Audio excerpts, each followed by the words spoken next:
It's been about 2 months since I've done one of these. Maybe not quite 2 months. Or maybe it's a bit more.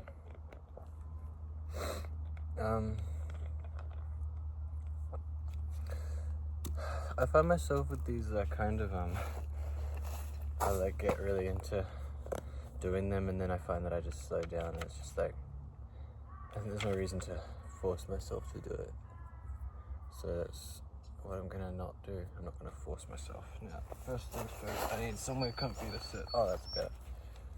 No, this doesn't look too weird. No, we're good. So first things first is, last time I was doing these was because there were times I wanted to share the moments, and I feel like the last couple of these were more focused on the things I was doing as opposed to the things I was saying and going through my head, because I love winter, you know that.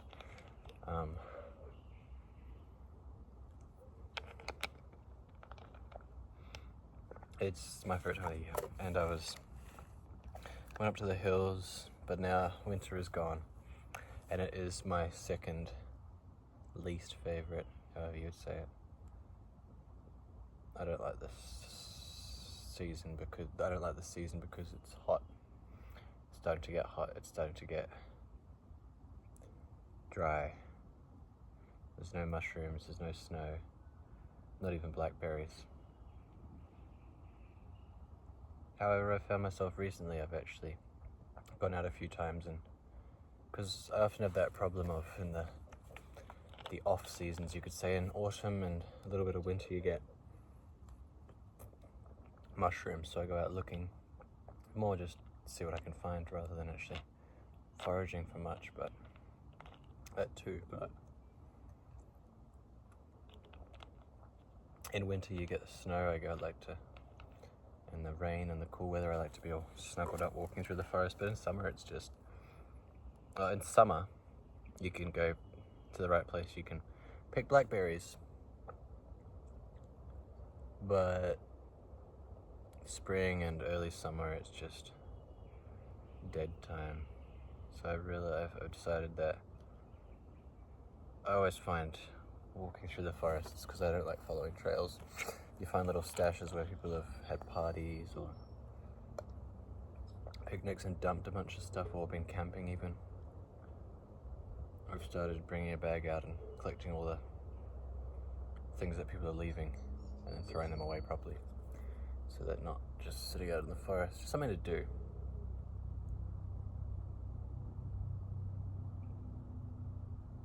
Instead of getting angry at the people who do it and leaving the mess, I'll be angry at the people still, but clean up the mess at least, because they're not going to come back and do it. So as wrong as it is, sometimes the results what matters.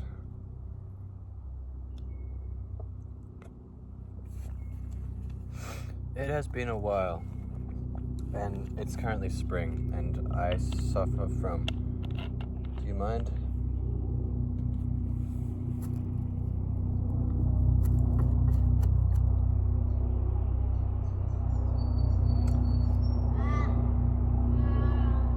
I suffer from hay fever,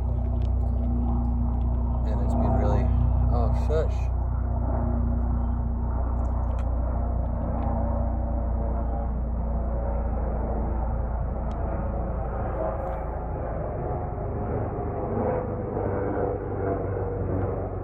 Helicopter.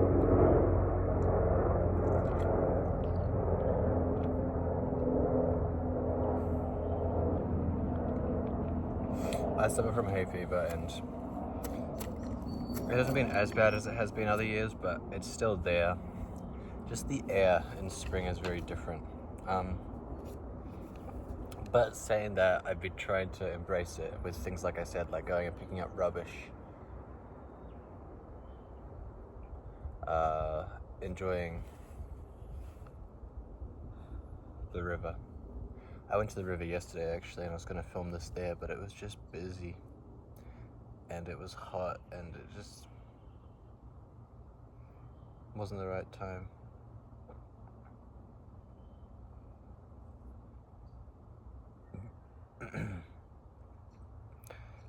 got a few notes here.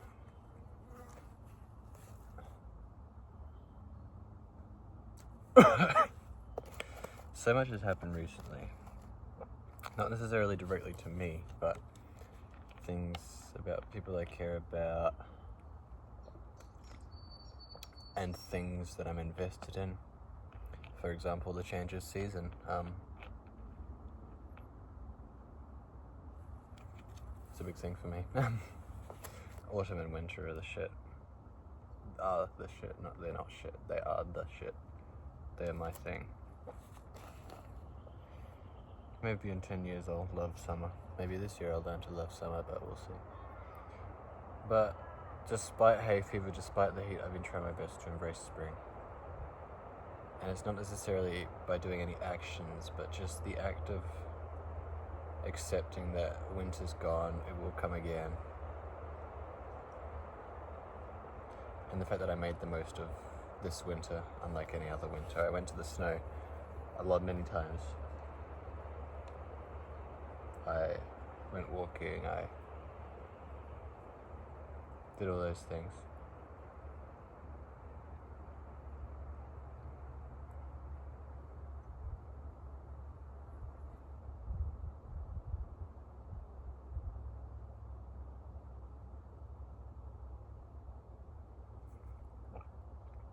But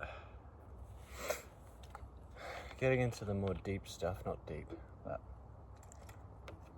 in my head I've had a couple of videos ago I made a thing about trying to find people aligned with me in a big forest as like a bit of a metaphor for the fact that to make friends who enjoy these kinds of things,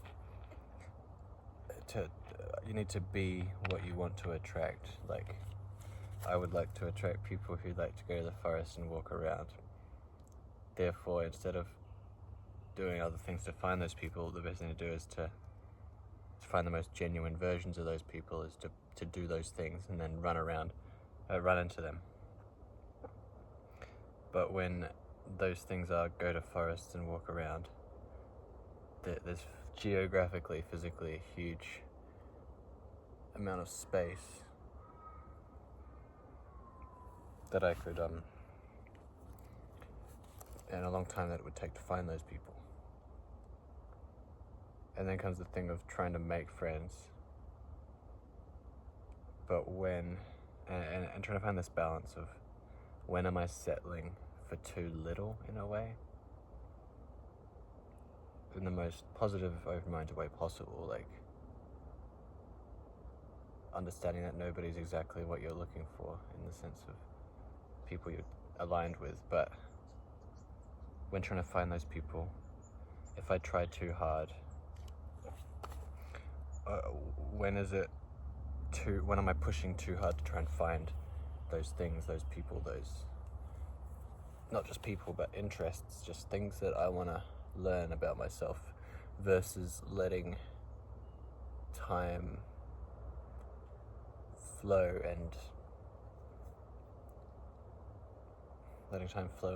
find out what it is on my own, naturally, instead of jumping to conclusions, because to be able to get to those conclusions, you often need to have the journey that it took you to get to those conclusions to happen. Otherwise, you might get the answer, but you've missed all these steps, and it's not like a list of steps that anyone could write out, because the way I'm doing things, the way I think about things, there's no one who has done it in the same way that I'm doing it, just as everyone else in the world has their own way of doing everything. Everyone has, it's like a fingerprint. Even some people's fingerprints match, but they're still a different fingerprint. They may do things the same, but to them, one another could not understand, because they are not the one. Simple as that. And when it comes to how much am I pushing the universe, pushing myself too hard to find these people, how do I know when I have pushed myself too hard? And I've kind of been thinking, like, the one thing that kind of answers those things is time. As they say, time heals, time reveals all truths, time does everything, and that's the nature of time. If I have a seed, this is a weird analogy, I want to know what the seed is. The only thing, I could try and identify the seed, but the only way I know for sure once it's grown up. It's a silly example, but that's what I'm getting at. To reveal what something truly is, what something truly means, to the deepest depth that you ever will be able to understand it. Time's the only thing that can help.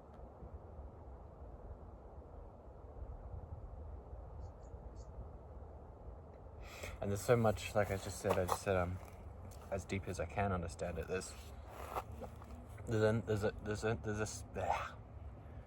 Only to a certain extent can I actually understand these things. There's so much about everything that I will never ever know, and that's fine.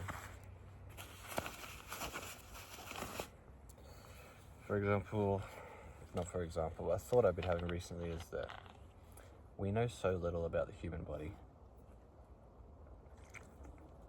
Like, I'm assuming we know so little. Maybe we know most of it, or maybe we don't. There's so much. There was a study recently that I read about where they were trying to find out why, it's a ladybug, hello, they were trying to find out why our fingers go wrinkly when we are submerged in water for a long time. And it was found that people who have nerve damage to their hands or feet, they don't go wrinkly. It's not a fact of our fingers soaking up enough water. And you think about it, like, your arms don't go wrinkly. It's not to do with the skin absorbing water directly. Maybe that's something that helps it happen, but it was found that when our fingers are wrinkly, our grip is much better. So when we were harvesting food from rivers and stuff, it's much better to have better grip so you can do these things. So our body makes this consciously unconscious choice to improve our grip strength. And that was only found out a few months ago, I think. So what is there that crazy things like that we're not ever going to find out about?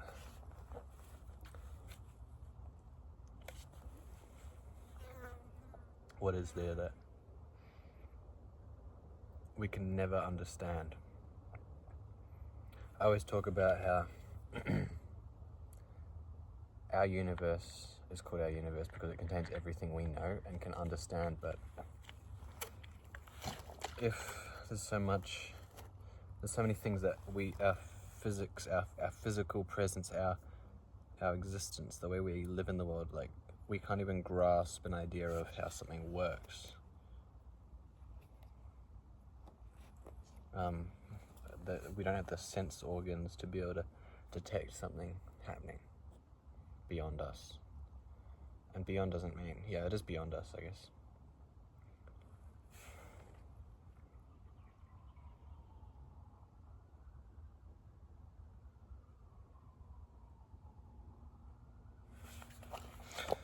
Kind of linking to that, when you're pushing the universe too hard, is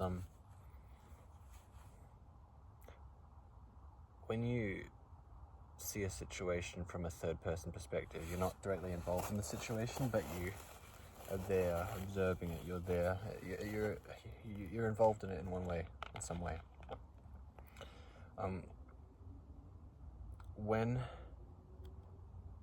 At what point do I need to, when I see something happen and I could learn from this, I did not do something, I've just been thinking, what is the,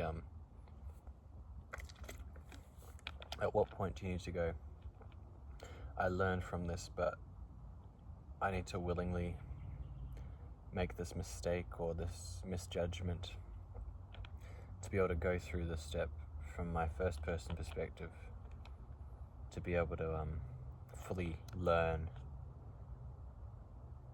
from the experience, to learn for myself, like walking into a potentially potentially incorrect thing to do, so that I can go through those steps and not necessarily knowingly going into it knowing that it's going to come out bad, but knowing that the way you've seen it, it could come out bad. Because there's so many things that we do and you see bad things happen, but we still do them.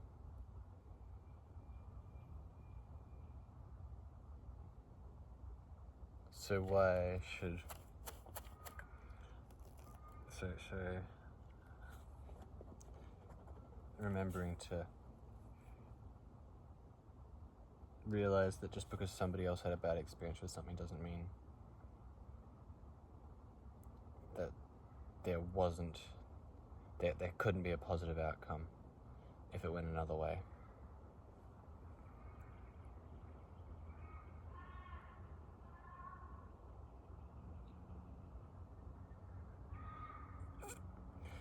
And linking back to that, recognizing a sign versus a coincidence. And I'm not a huge believer in the sense of the universe gives us signs or it doesn't give us signs, but if I see something, I'm gonna take it in and go, wow. First of all, I think is understanding that we as human beings have no right to know and no ability to know whether something is a sign or a coincidence. So why should we reject either of those outcomes, either of those two options, a sign or a coincidence? If, as long within the reason that they're not doing any excessive harm than they would be if I was to not do them. I think I look at things that way. It's something we can't know, but if I see something that's a sign, can I take it? And then that might influence the decisions I make, the way I go about something. And I've just been thinking to recognize that there's nothing wrong with taking something as a sign, even if, say, I didn't believe in signs. There's no harm going to a point, of course, but why should I not? I always talk about this with religion, that people who tell people they shouldn't be following a religion, people who are telling it's not scientifically possible that God exists or something. I hear that all the time. Not towards me or anything, but in general. But if somebody follows a religion and it benefits their life, who am I, who is anyone to tell them that they shouldn't believe that because the science doesn't back it up or it doesn't align with their values or something like that? If something improves your quality of life, whether or not there's evidence to back that, why should you stop? As long as it truly does that. There's a word that I discovered recently, which means as long as it's with the purest intentions.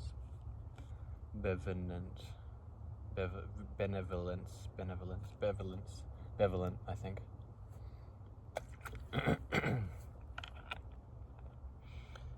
So yeah. And then on top of that again is just this idea of learning from my past experiences, but not allowing it to restrict my future, our future, the future too much. Taking the good from something and realizing that there is always going to be some fact of good in no matter what happens, whether something so bad that happened, even if there's nothing good about it, there's always the good side that you have been through that and you're going to learn from that. You're going to come out knowing not to do those things again. So even in the worst possible things that could happen or be done in the world, there is always that good outcome from it, no matter what.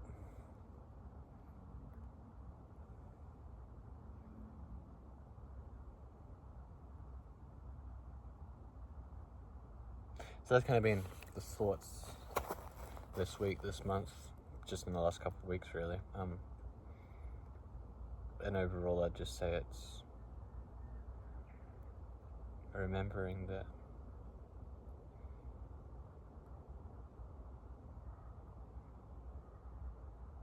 you can learn from experiences, but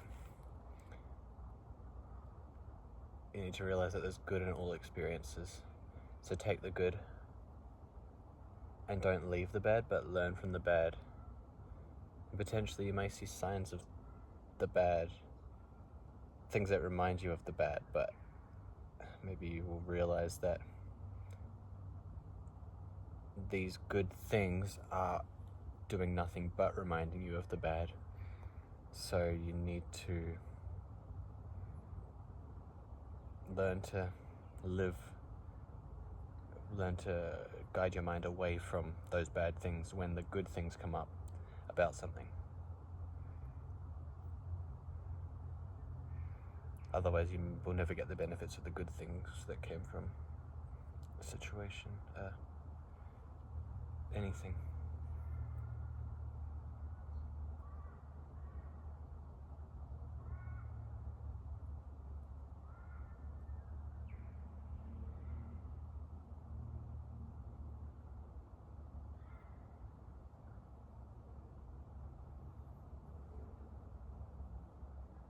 I really miss winter.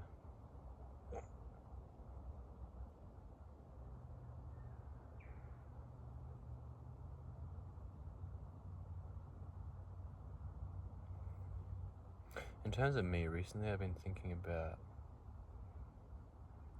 balance with work, life, and all that, and at what point am I too comfortable with, like, I've got a good job at the moment, isn't secure, and I'm happy with it.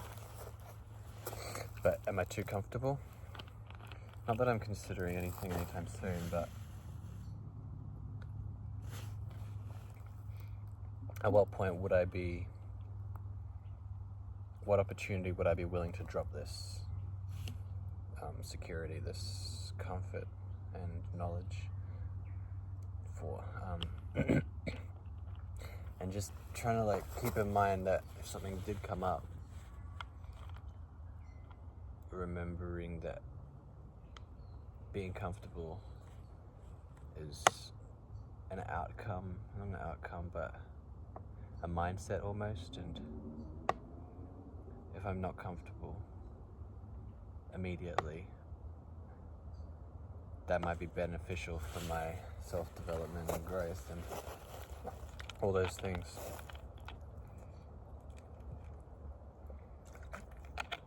So I've been thinking about that a lot recently. If something came up, at what point do I need to, like, go, hang on, wake up, you need to drop that. You need to drop this comfort because there's more comfort to come. Plus other benefits from learning something. And not necessarily just about job, but in general.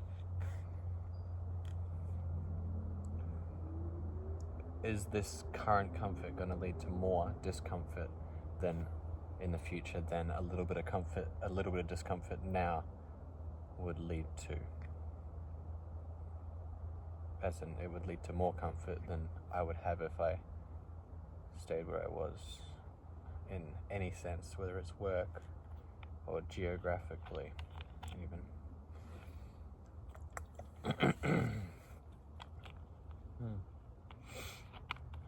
That's my mind today about that. Pretty much, yeah, that's it.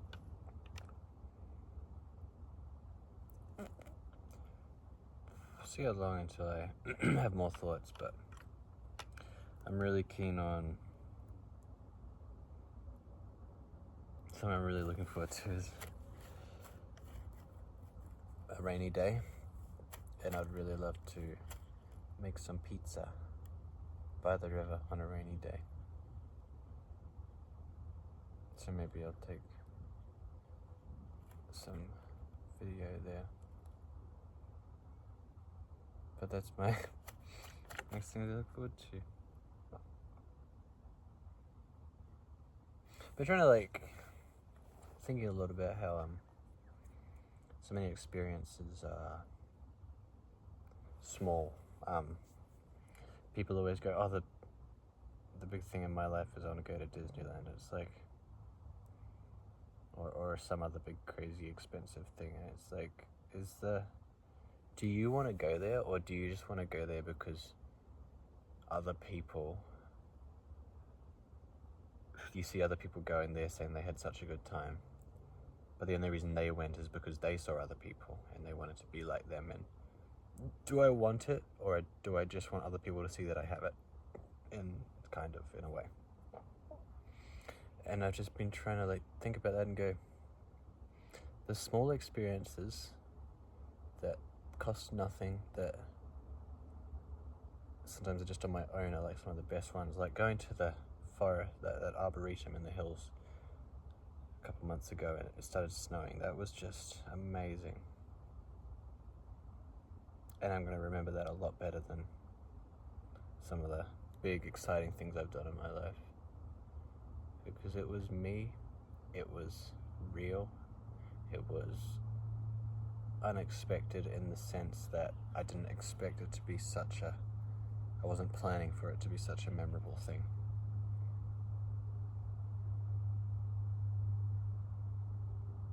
More of that to come. And that's the thing, like, I look forward to, I want to go make pizza on a rainy day by the river. Maybe soon something else will happen that will be more of a memory than this thing that I've been planning ahead. Instead of making this memory happen, instead of trying to make this thing that I want to do a memory, something else will happen that will become more a memory. So trying to find ways to allow these things to happen. And I honestly believe just allowing yourself to be spontaneous and vulnerable is the biggest key to getting to that point.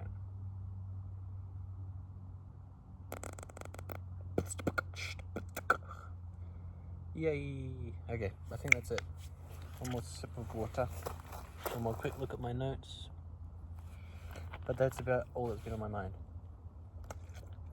That's a lie. There's a lot more on my mind, but that's about all I wanted to update my future self on. So we'll see you in the future. Me. Bye-bye.